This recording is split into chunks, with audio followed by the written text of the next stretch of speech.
8 choses que tu ne savais pas sur Thomas Sankara, le révolutionnaire, le Che Guevara d'Afrique. 1. Il a baissé son propre salaire. Et oui, en tant que président, Sankara il gagnait environ 450 dollars par mois. Il roulait une Renault 5, la voiture la moins chère du marché à l'époque. Il interdisait même à ses ministres de conduire des berlines de luxe. Il a interdit les portraits officiels. Contrairement aux autres dirigeants africains de l'époque, il a interdit d'accrocher son portrait dans les bâtiments publics. Que les portraits qu'on doit accrocher, ce sont ceux du peuple, car ce sont eux les véritables héros.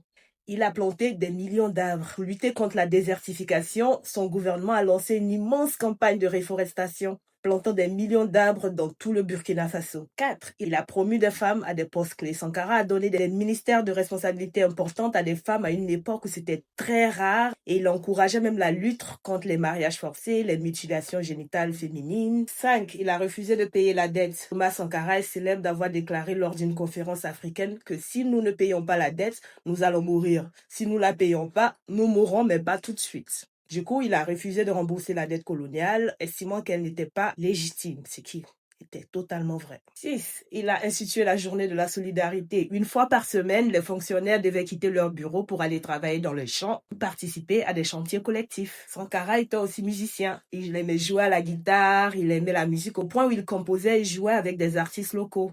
Il voyait la culture comme un outil de libération. Finalement, il s'habillait toujours en tenue, toujours simple. Pas d'uniforme clinquant, ni de costume européen. Il portait la même tenue sobre que les soldats burkinabés ordinaires, cousu localement à base de coton produit du pays. Il était en avance sur son temps, quelle perte pour l'Afrique, et surtout c'était un bel homme.